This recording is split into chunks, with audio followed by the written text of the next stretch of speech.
اللہ نے اس کے لیے ایک میل پارٹنر کریٹ کیا تاکہ اس پہ ڈیپینڈنٹ رہ کے اپنے مسائل کا حل ڈھونڈے، نہ یہ کہ خود نکل کے اس کا حل ڈھونڈے۔ اپنی مرضی سے پیدا کروں گی۔ السلام علیکم ناظرین، لاہور R7 میں ہوں آپ کی ہوسٹ رابعہ مرزا، آپ کو اس پروگرام میں خوش آمدید کہتی ہوں۔ ناظرین، عورت مارچ کے حوالے سے آج ہمارا یہ اسپیشل پروگرام ہونے جا رہا ہے۔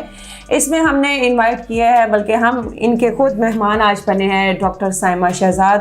یہ گائنی کے ایک بڑی سینئر ڈاکٹر ہیں اور انہوں نے بہت عرصے سے گائنی کے پیشنٹس کو ڈیل کیا، ایون دین انہوں نے مجھے بھی ڈیل کیا۔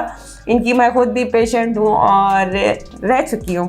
اور اس کے ساتھ ساتھ عورت مارچ کے حوالے سے بڑی ان کی جو تھنکنگ رہی ہے اور جو تھنکنگ ہے وہ آپ کے سامنے لے کے آئے ہیں، آپ کے سامنے بات کریں گے، کچھ ویژن کلیئر کریں گے۔ جو سلوگنس خواتین نے بنائے ہیں، یہ بھی as a women, as a working person, یہ ان سلوگنس کے بارے میں کیا کہتے ہیں، ان کی کیا رائے ہے۔ ہمیشہ 8 مارچ کو ہی عورت مارچ کیوں نکالا جاتا ہے یا کیوں پریزنٹ کیا جاتا ہے، اس حوالے سے السلام علیکم۔ وعلیکم السلام، کیسی ہیں آپ؟ اللہ کا شکر، ٹھیک بھائی، تھینک یو رابعہ، ہمیشہ مل کے آپ سے بہت خوشی ہوتی ہے۔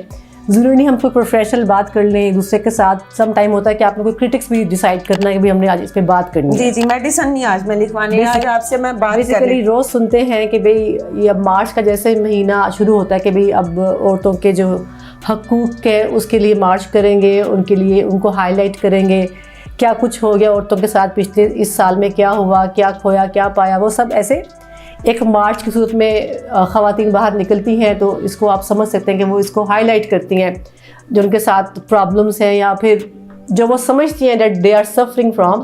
تو اس کے ساتھ بس ایسے جو میں محسوس کر سکی پورے کچھ سالوں میں اس بات کے ساتھ کہ جو بیسیکلی جو فیمیل اس بات کو پروموٹ کرتی ہیں ان کے ساتھ یہ ہے کہ وہ بیسیکلی وہ بہت زیادہ آزاد خیال خواتین ہیں۔ اور چونکہ پاکستان ایک بالکل اسلامک اسٹیٹ ہے تو اللہ تعالیٰ نے بھی اسلام میں عورت کے لیے لمیٹیشنز ڈیفائن کی ہیں، بے شک آزادی بھی دی ہے، حقوق بھی دیے، لیکن ایک ڈیفینیشن بھی ہے جس کے اندر وہ رہتی ہے۔ جیسے اس کو ایک پردے کا بھی حکم ہے اور ہر چیز کے اوپر جیسے اللہ نے اس کے لیے ایک میل پارٹنر کریٹ کیا تاکہ اس پہ ڈیپینڈنٹ رہ کے اپنے مسائل کا حل ڈھونڈے، نہ یہ کہ خود نکل کے اس کا حل ڈھونڈے۔ آپ نے سلوگنس سنے ہیں، میرا جسم میری مرضی، بس اسی میں بچہ اپنی مرضی سے پیدا کروں گی۔ کیا آپ کے پاس ایسے پیشنٹ آتے ہیں جو کہتی ہیں کہ ان کے ہسبینڈ کی پرمیشن نہیں ہوتی کہ تم نے اب کنسیو نہیں کرنا، اور وہ کہتی ہیں نہیں میں نے کنسیو کرنا ہے، یا کچھ ہسبینڈ کہتے ہیں جی کرنا ہے تو وہ کہتی ہے جی میرا ابورٹ کر دیں، میں نے نہیں کنسیو کرنا، تو اس طرح کے بھی معاملات ہیں؟ ایسی بھی خود سر عورتیں آتی ہیں آپ کے پاس؟ بیسیکلی مکس اینڈ میچ تو پیشنٹ آتے ہیں، لیکن بیسیکلی کوئی اتنا جو ہے جہاں جو میرا سیٹ اپ ہے، ہم جس سیٹ اپ میں کام کرتے ہیں اس میں ایک میڈیوکر گروپ آف پیشنٹ ہم لوگ فیس کرتے ہیں، اور الحمدللہ کہ اچھے ہی لوگوں کے ساتھ، جیسے رابعہ نے کہا یہ میری پیشنٹ رہ چکی ہے، I love to have such patient جو بالکل ڈیسنٹ ہوں، ایجوکیٹڈ ہوں، اور ان کا جو ویژن کلیئر ہو کہ what they are seeing and to whom they are seeing. Basically جو مجھے ایسے کوئی اریٹیبل پیشنٹ بھی لگے تو بیسیکلی ہم سمجھا دیتے ہیں، مطلب we are not dealing like that کہ اس میں آپ کی اپنی مرضی ہوگی پر ہم اس میں کبھی شامل نہیں بھی ہو سکتے، لائک دیٹ۔ تو بیسیکلی میں جس بات کو پسند کرتی ہوں کہ بس آپ اپنے جو ہے نا اپنے اندر دائرے میں رہ کے اپنی آپ جو ہے نا باؤنڈری کلیئر مارک کریں کہ ہو آر یو۔ اللہ نے آپ کو ایک خاتون بنا کے پیدا کیا ہے، ایک لڑکی بنا کے، عورت بنا کے، تو یہ آپ کی ڈگنیٹی ہے کہ آپ اس کو کیسے مینٹین کریں گے۔ ڈونٹ لائک شو آف کر کے کوئی نہیں اس کو آپ مینٹین رکھ سکتی۔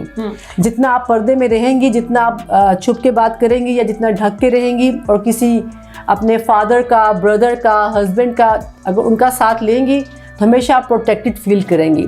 انڈیپینڈنسی جو ہے ایک فیمیل کی ایک اسلامک اسٹیٹ کے اندر وہ اتنی فیور نہیں کی جا سکتی کسی بھی پلیٹ فارم کے اوپر۔ جتنے حقوق ہیں اللہ نے دیے ان سے ہی آپ راضی ہو جائیں، ان کو یوز کر لیں تو آپ بالکل ایک اچھی لائف گزار سکتی ہیں۔ بالکل آپ یہ سمجھتی ہیں کہ میرا جسم میری مرضی یہ خواتین کے لیے ایک ویپنز ہے یا ہتھیار ہے، یا وہ یہ جو سلوگنز انہوں نے بنائے یہ ان پہ سوٹ کرتے ہیں؟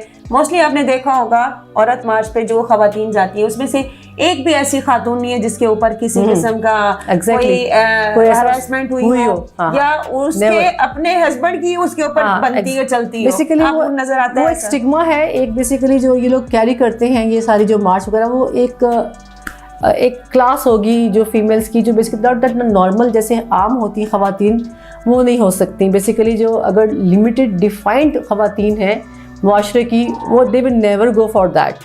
ہمیشہ ہر ایک کو پتہ ہے کہ بس میں گھر سے باہر نکلوں گی تو میرے پر کچھ رسپانسبلٹی ہے میری ورڈنگس کی, میرے ورڈکٹس کی. اگر میں سلوگن پریزنٹ کروں گی I have to answer to someone. اور ہوتا ہے کبھی کئی لوگ ہوتے that they don't want to give answer to any society, کوئی ممبر ان کے ساتھ نہیں ہوتا تو وہ جو کر لیتی ہیں پھر وہ ان کی وہ خود ہی ذمہ دار کہلائی جاتی ہیں.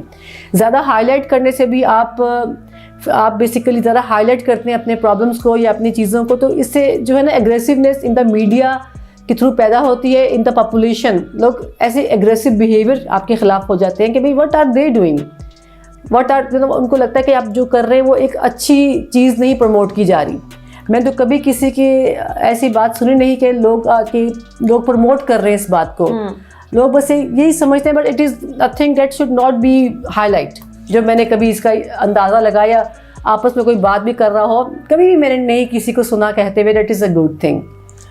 ہم لوگوں کی جب سنتے ہیں کہ والدین کی بھی جیسے مدر کی شادی ہوئی تو یہاں تک کہ ان کے لائف پارٹنر کے بارے میں بھی نہیں پتا ہوتا تھا کہ کس سے شادی ہو رہی ہے, یعنی کہ وہ سادگی. اور اب کا ٹائم چل رہا ہے اس میں اپنی مرضی کا ہسبینڈ لینا ٹھیک ہے. لیونگ ان ریلیشن شپ میں جو رہ رہی ہیں خواتین, یہ جو ایک باہر سے ایک ثقافت آئی ہے ان کی, آپ کیا سمجھتی ہیں کہ جو ملالہ صاحبہ نے وہ کہا تھا کہ اس کے لیے نکاح ضروری نہیں ہے, آپ رہ سکتے ہیں, آپ اپنا ریلیشن مینٹین کر سکتے ہیں. ریلیشن میں آپ سمجھ سکتی ہیں کہ کوئی کتنے کیا معاملات آتے ہیں. جب ان کے ساتھ ہراسمنٹ ہوتی ہے, کچھ بلیک میلنگ ہوتی ہے, تو پھر واویلا مچاتی ہیں وہی خواتین, جی یہ ہو گیا وہ ہو گیا. تو کیا ان کو نہیں لگتا کہ اس ہراسمنٹ میں ایک مرد بھی شکار ہو سکتا ہے؟ ہاں, بیسیکلی ہراسمنٹ صرف ایک خاتون تک نہیں منحصر ہوتی کہ اسی کی ہوئی ہے. ہراسمنٹ تو بچے کی بھی ہوتی ہے, چھوٹی لڑکی کی بھی ہوتی ہے, ایک میل کی بھی ہو سکتی ہے. یہ بیسیکلی یہ ایک ٹارگٹ نہیں ہے کہ فیمیل ہی ہراس ہوتی ہیں. بیسیکلی میل, چھوٹا لڑکا, کوئی بھی ہراسمنٹ کا شکار ہو سکتا ہے. لیکن ایک بیسیکلی باقی جو ہم لوگوں کے ساتھ جو یورپین کلچر کی مکس اینڈ میچ ہو رہا ہے اس کے ساتھ تو بیسیکلی میں تو یہ دعا کرتی ہوں کہ ہم لوگ کی نسل کو اللہ بچائے ان چیزوں سے. We should get aware of it, اور بچوں کو اویئر رکھیں گے. یہ جو ہے ہم لوگ اسلامک اسٹیٹ کے اندر رہتے ہیں اور ہم باؤنڈ ہیں بائی دا لاز آف اسلام رہنے کے لیے بھی, اور ہر چیز میں ہم لوگوں نے اسلام کو ہی فالو کرنا ہوتا ہے. جی ناظرین, ابھی ہم یہ جو موجودہ دور چل رہا ہے, میں نے بہت ساری ایسی خواتین کو دیکھا ہے جو خود تو بیچاری ایزی پھیر رہی ہوتی ہے اور ان کے بچوں کو اور ان کے پرس کو ان کے ہسبینڈ نے اٹھایا ہوا ہوتا ہے, اور وہی واویلا مچاتی ہیں, جی عورت کو تحفظ دو, میرا جسم میری مرضی, میں بچہ اپنی مرضی سے پیدا کروں گی. اور اللہ کے بندے اس کے ساتھ جو بندہ پھر رہا ہے اس سے تو پوچھو کہ اس کے اوپر کتنی ہراسمنٹ کی گئی ہے, اس کے گھر میں اس کے ساتھ اس خاتون نے کیا بہیو کیا ہوا ہے. تو بہت شکریہ آپ کا, آپ کی قیمتی رائے کا. حاضر ہو گئے نئے پروگرام میں, اپنا بہت خیال رکھیے گا. پلیز اگر آپ کا بھی مائنڈ ہے کہ آپ بھی خواتین کو سپورٹ کرتے ہیں تو صرف خواتین کو نہ کیجیے, اپنے معاشرے کو کیجیے. خواتین اگر ہراسمنٹ کا شکار ہے تو ان کی سپورٹ کیجیے, اگر جہاں مرد ہراسمنٹ کا شکار ہے ان کی کیجیے سپورٹ. اور اب تو بچے بھی نہیں بچے ہوئے, ہمیں انسانیت کی ضرورت ہے, ہمیں اصلاح کی ضرورت ہے. اپنا بہت خیال رکھیے گا. اللہ حافظ. اللہ حافظ.